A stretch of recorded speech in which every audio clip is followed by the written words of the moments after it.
Olá, sejam muito bem-vindas e muito bem-vindos ao nosso primeiro encontro da disciplina de Epistemologia e Metodologia Crítica Interdisciplinar e Intercultural do Programa de Pós-Graduação em Educação e Territorialidade, o PPGET, da Faculdade Intercultural Indígena FAIND, na Universidade Federal da Grande Dourados.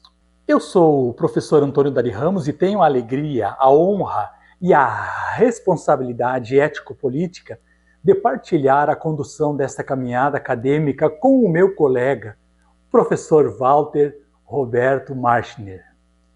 Iniciamos esse curso com plena consciência do chão onde pisamos.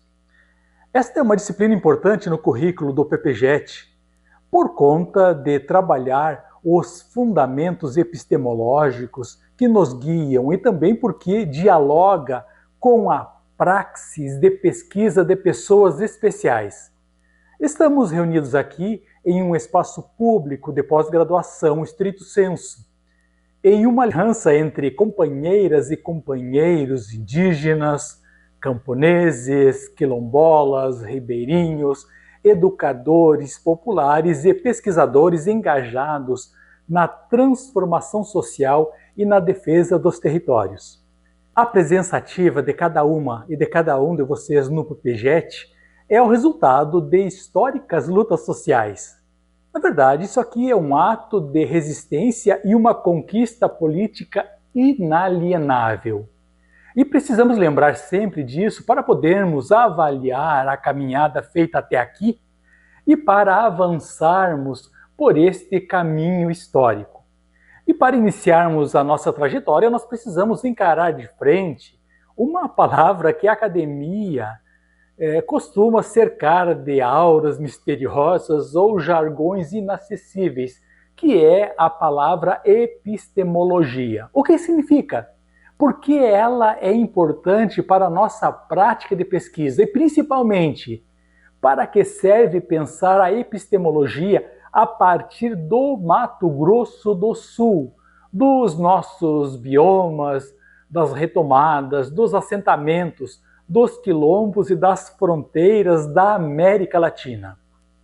Pois bem, etimologicamente, epistemologia vem da junção de dois termos gregos, episteme, que significa conhecimento rigoroso, ciência ou saber fundamentado, e logos, que remete ao estudo, discurso, razão ou tratado.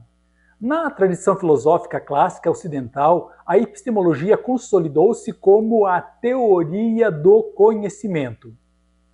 Enquanto as ciências aplicadas investigam os objetos do mundo, a célula, a molécula, a taxa de inflação, a estrutura do solo, a epistemologia faz um recuo reflexivo e pergunta: como é possível conhecer? O que valida uma afirmação como verdadeira? Quais são os limites, as condições e as estruturas do conhecimento humano?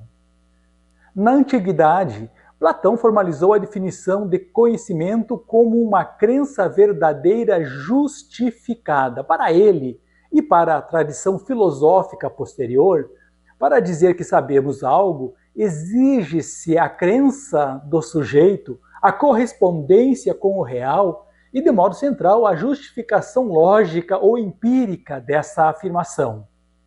A modernidade europeia cindiu essa discussão em duas grandes matrizes.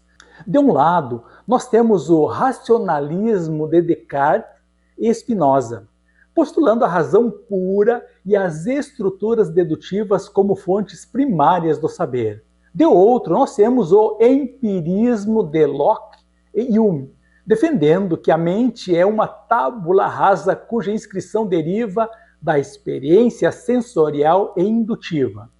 Mais tarde, Immanuel Kant tentou sintetizar essa dicotomia argumentando que a experiência fornece a matéria do saber, mas as estruturas a priori, que já estariam na mente humana, organizam essa experiência. alertando que jamais acessamos a coisa em si, mas apenas as suas manifestações fenomênicas, quer dizer, aquilo que se mostra para nós e para os nossos sentidos captarem. Contudo, meus caros e minhas caras, até aqui nós nos movimentamos dentro do esqueleto da epistemologia tradicional eurocêntrica.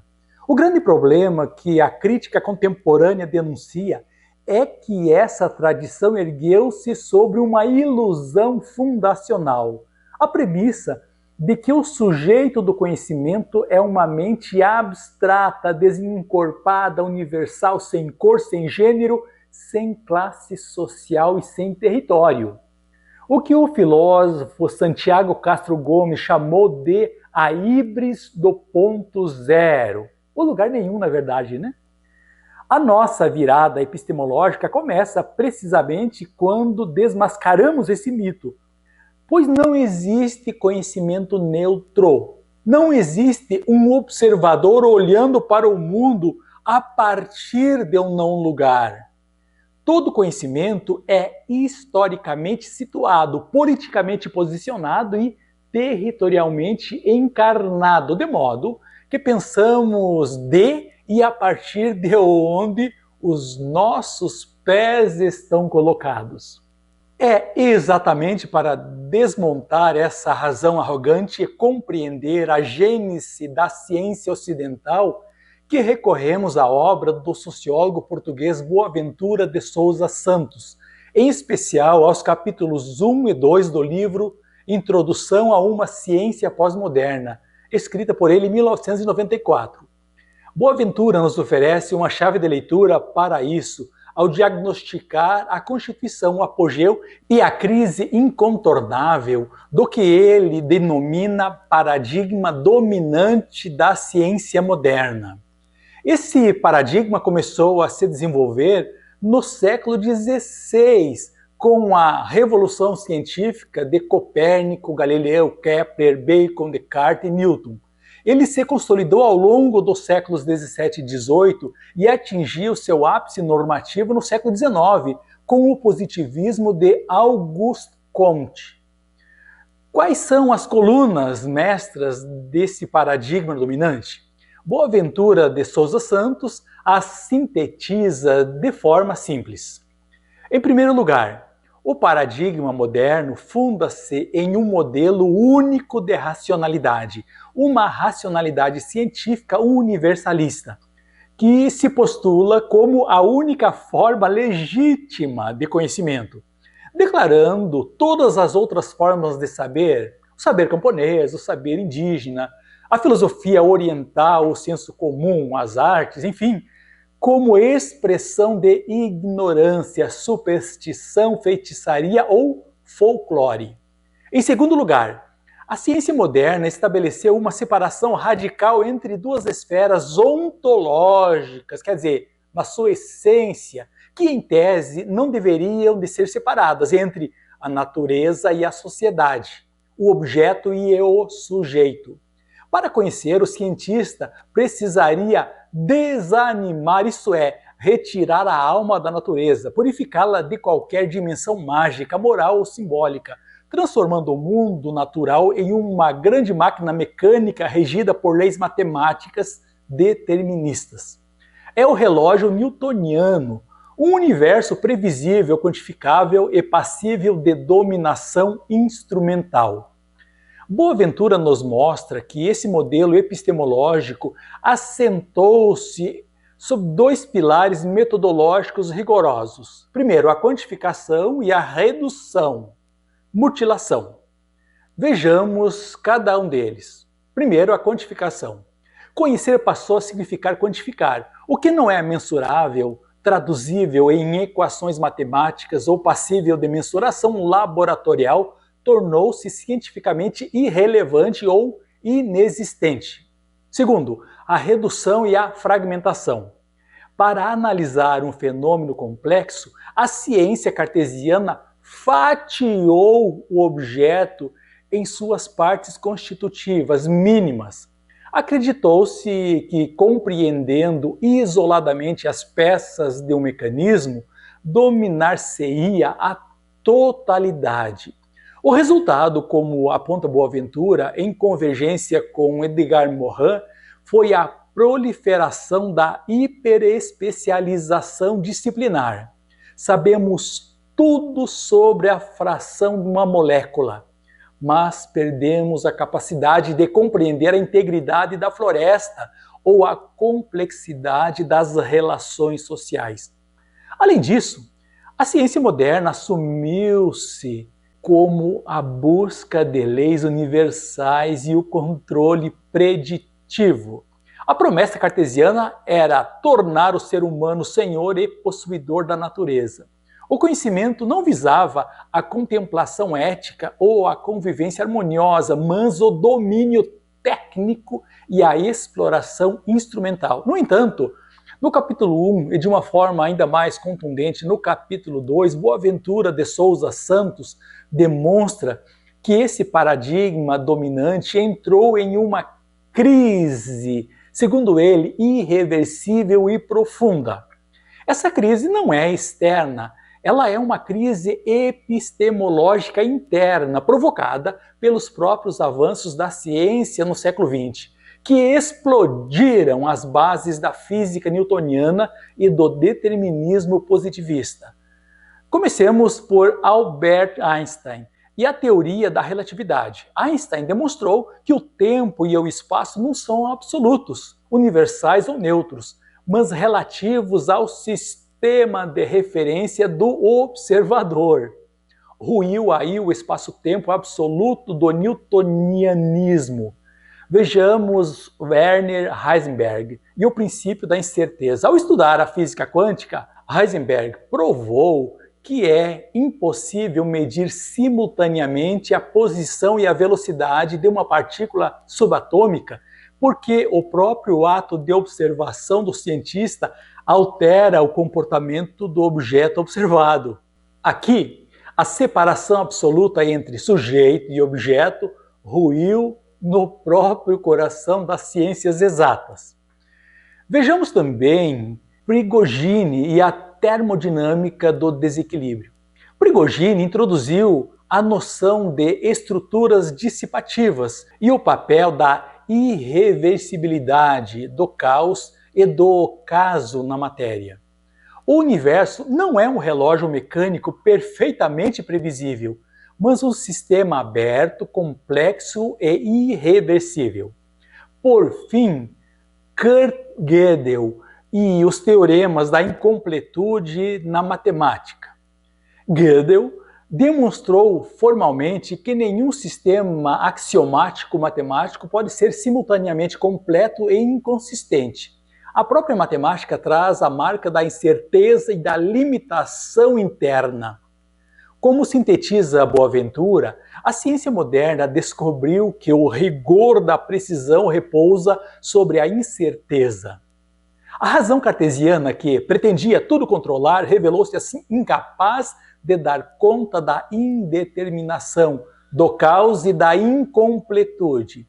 Mas a crise do paradigma dominante não é apenas teórica ou físico-matemática.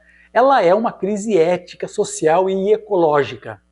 A ciência moderna prometeu a emancipação da humanidade através do progresso técnico.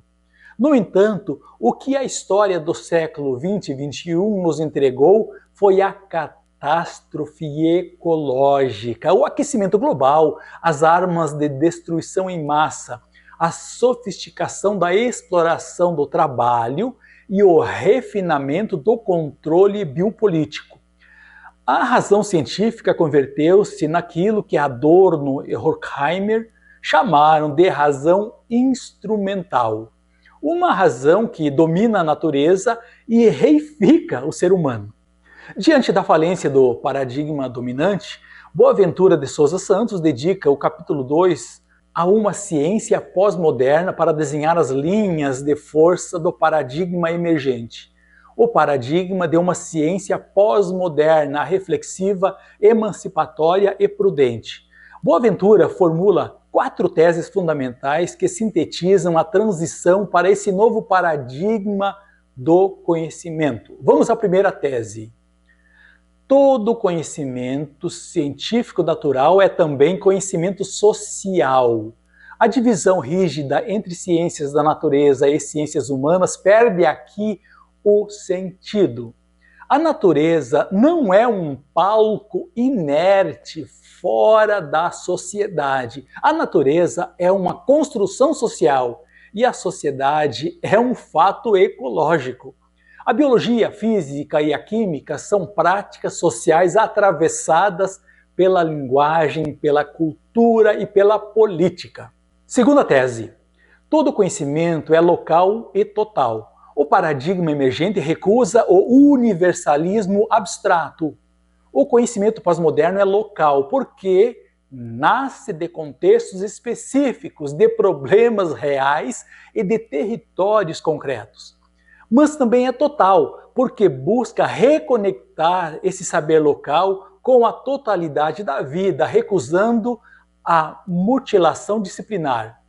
E o que Boaventura chama de conhecimento local total?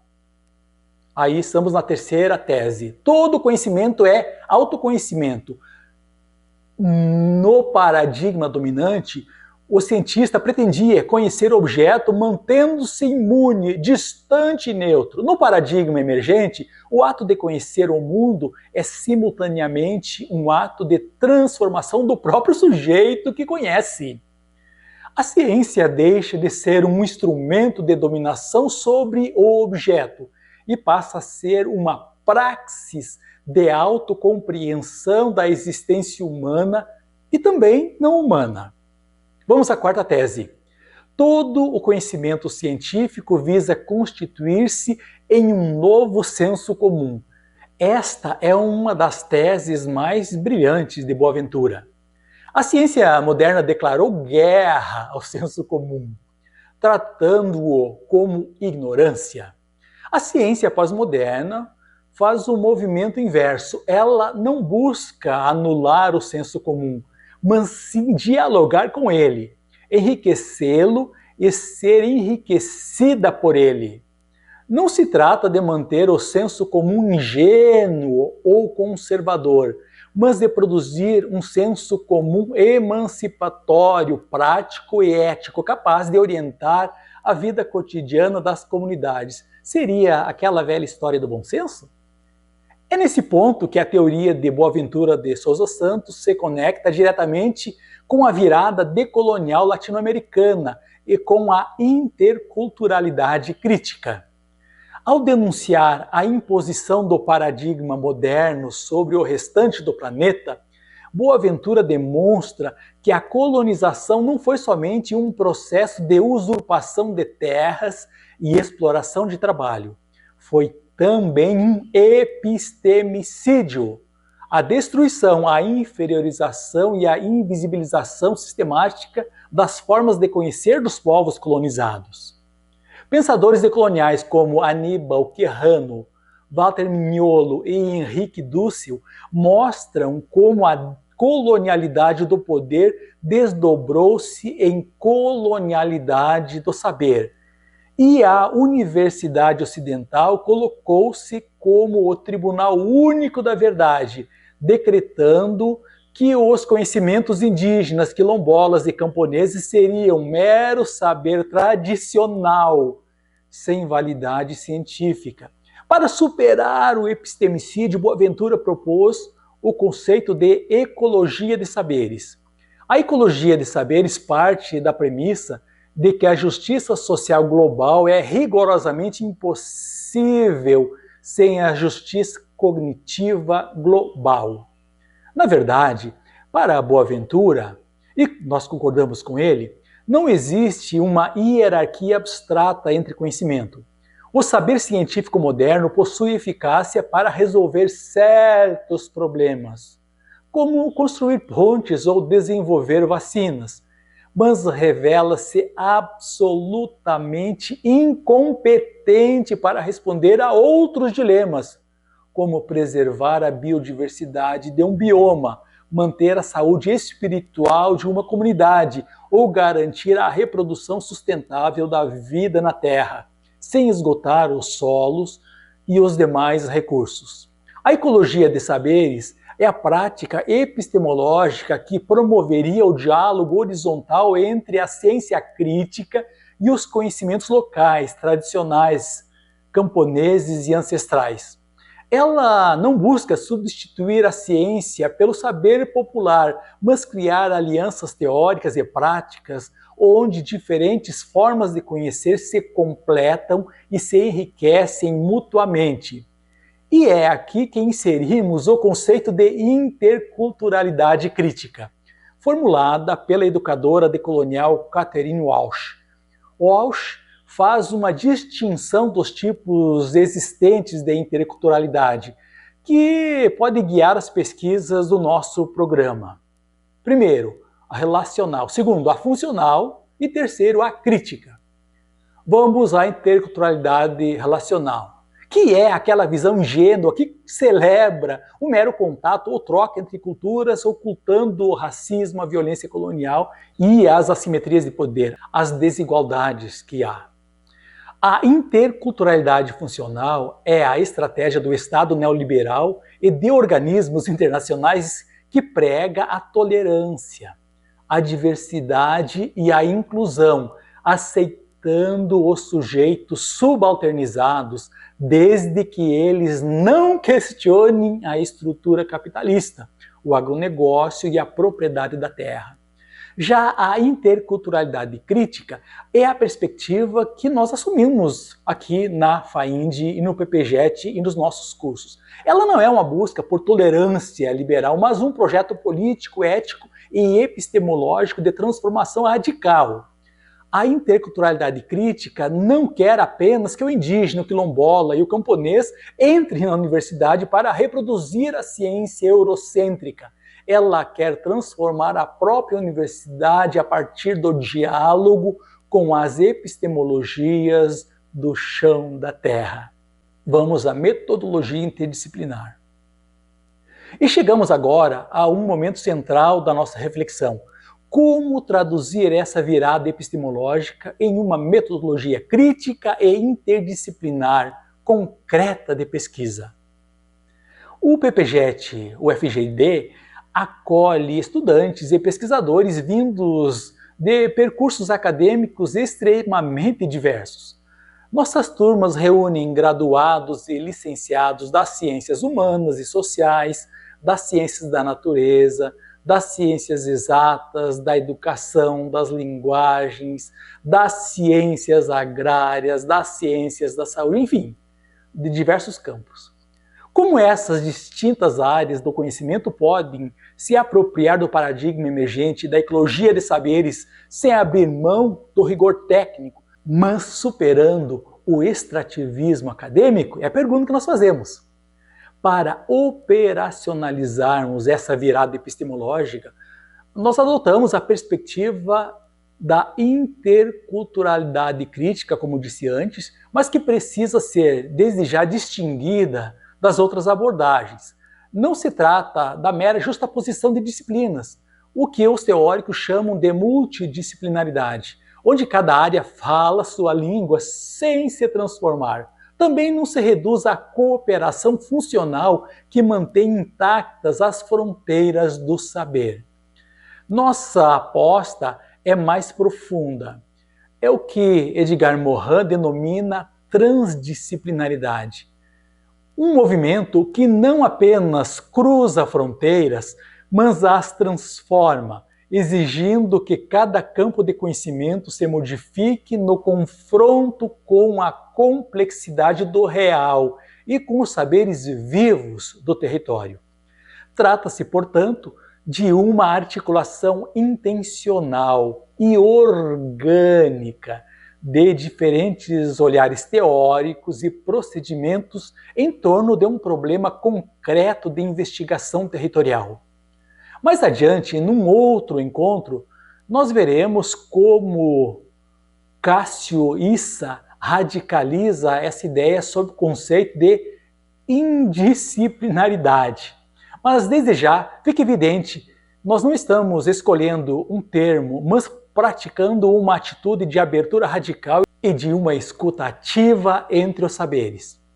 Vamos pensar a partir das nossas formações? Comecemos pelo bloco das ciências humanas e da educação. História, geografia, antropologia, sociologia, filosofia, ciências sociais e educação. As ciências humanas fornecem as ferramentas para desnaturalizar as estruturas de dominação e compreender a historicidade dos conflitos territoriais. A história crítica atua na recuperação da memória, das lutas e das resistências dos povos silenciados. A geografia crítica concebe o território não como uma superfície cartográfica inerte, mas como um espaço produzido por relações de poder, afeto e pertença. A sociologia e a antropologia fornecem balizas etnográficas para apreender as cosmologias e as dinâmicas comunitárias sem um olhar exótico ou colonial. A educação crítica, ancorada em Paulo Freire, recoloca a pesquisa como um ato pedagógico político, libertador, no qual o pesquisador desaprende sua postura de autoridade catedrática para se tornar um co-construtor de conhecimentos com a comunidade. Sem pretender esgotar a área do conhecimento, paremos por aqui. Se você pertence a ela, faça um exercício de se posicionar diante de sua epistemologia. Vamos ao bloco das ciências da natureza e agrárias. Biologia, ecologia, química, agronomia, ciências ambientais, enfim, agroecologia. Historicamente, as ciências agrárias e biológicas foram capturadas pelo paradigma dominante para medir a produtividade do agronegócio e transformar a natureza em mercadoria. A apropriação crítica deste campo inverte radicalmente essa lógica. A agronomia e a ecologia críticas unem-se à agroecologia para validar o manejo sustentável, a conservação da agrobiodiversidade e o valor científico das sementes crioulas conservadas pelos camponeses e povos originários, por exemplo. A biologia e a química ambiental deixaram de servir à indústria de insumos tóxicos e tornam-se ferramentas técnicas rigorosas para denunciar a contaminação por agrotóxicos nos solos, nas bacias hidrográficas e nos corpos das populações vulnerabilizadas. Este campo descobre, assim, a tese de Boaventura. A conservação dos ecossistemas é indissociável da garantia dos direitos territoriais dos povos que neles habitam. E sobre o bloco das ciências exatas e tecnológicas, matemática, estatística, física, computação e engenharias, que são as que me ocorrem agora. Existe o mito tecnocrático de que as ciências exatas são neutras e imunes aos conflitos sociais. A perspectiva crítica desmascara essa ilusão. A estatística e a matemática críticas tornam-se instrumentos analíticos potentes para quantificar a concentração fundiária, mapear os impactos da exploração a poluentes e desconstruir índices oficiais manipulados por setores hegemônicos. A etnomatemática reconhece que as formas de medir, calcular, classificar e organizar o espaço desenvolvidas por comunidades indígenas e camponesas, por exemplo, constituem sistemas matemáticos legítimos e sofisticados.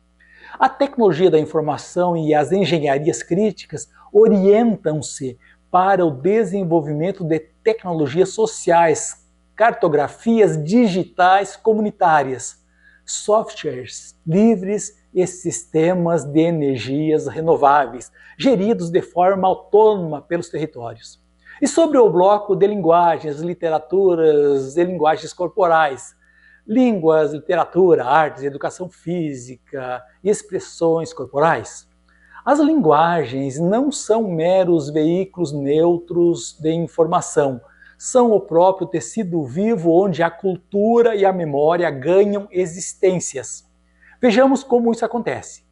A linguística crítica analisa como o colonialismo operou pelo apagamento das línguas indígenas e pela imposição de normas cultas excludentes, ao mesmo tempo em que valoriza as sociolinguísticas territoriais.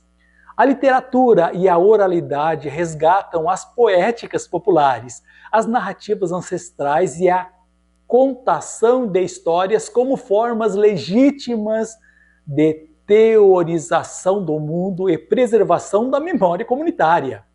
As linguagens corporais e as artes compreendem o corpo não como máquina biológica, mas como corpo-território.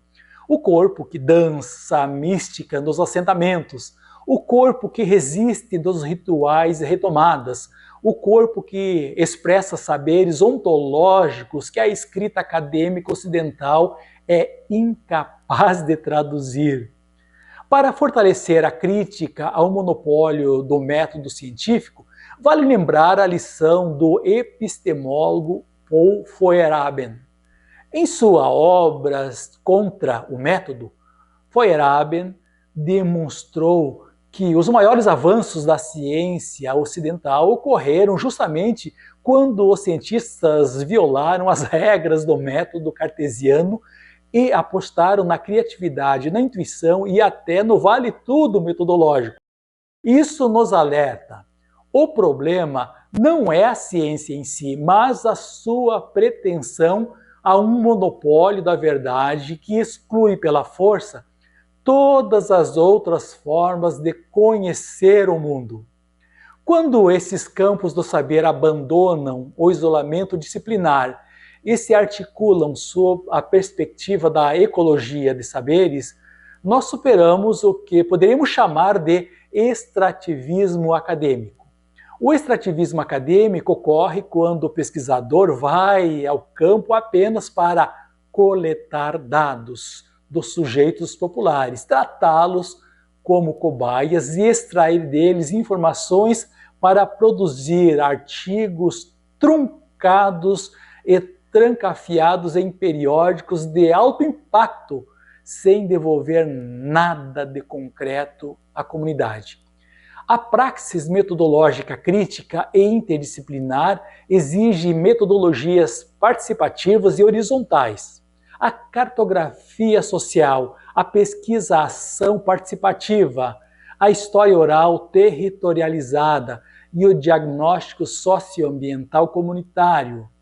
O conhecimento é produzido com a comunidade e não sobre a comunidade. Minhas amigas e meus amigos, minhas companheiras e meus companheiros, quando olhamos para a história da ciência ocidental sob a lente de Boaventura de Souza Santos, nós percebemos que a fragmentação do conhecimento e a imposição do paradigma dominante serviram para enfraquecer a nossa capacidade coletiva de compreender e transformar o mundo. Separaram a razão do afeto, o sujeito do objeto, a cultura da natureza, a universidade do povo. O que estamos fazendo nesse programa de pós-graduação aqui na FAIND é uma tentativa consciente e rigorosa de religar esses fios rompidos. Estamos aqui para juntar os cacos do vaso que o colonialismo e o positivismo quebraram. Vocês, pesquisadoras e pesquisadores, vocês, lideranças indígenas que trazem a memória profunda dos biomas, vocês, camponeses e camponesas que conhecem a poética e a ciência do trabalho na terra, vocês, quilombolas que guardam a força dos territórios livres, não estão aqui para reproduzir as gavetas isoladas da academia tradicional. Vocês estão aqui para colocar a física e a geografia, a agronomia e a poesia, a matemática e a cosmologia indígena no mesmo círculo de conversa. Como nos lembra Boaventura, o paradigma emergente de uma ciência pós-moderna não nos pede para abandonar o rigor. Ele nos pede para substituir o rigor da arrogância pelo rigor da prudência e da responsabilidade ético-política. Nesse componente aqui no programa de pós-graduação, não desprezaremos os métodos formais de pesquisa, a elaboração de projetos, as normas acadêmicas ou o debate conceitual denso. Pelo contrário, exigiremos de nós mesmos o mais alto rigor analítico, mas faremos isso sem jamais perder de vista a nossa bússola moral. A pergunta que deve guiar o nosso fazer pesquisa não é apenas qual método vou aplicar para publicar meu trabalho, mas sim, de que maneira a articulação crítica das nossas disciplinas e a escuta atenta da ecologia dos saberes podem servir para defender a vida, proteger nossos biomas, fortalecer os movimentos sociais e garantir a dignidade dos nossos territórios. Sejam muito bem-vindas e muito bem-vindos a essa nossa disciplina aqui na FAEND no PPGET. E o debate está oficialmente aberto. A ciência crítica, a partir de hoje, é o nosso território compartilhado de reexistência. Muito obrigado a todas e a todos e até o nosso próximo encontro virtual e presencial. Um abraço.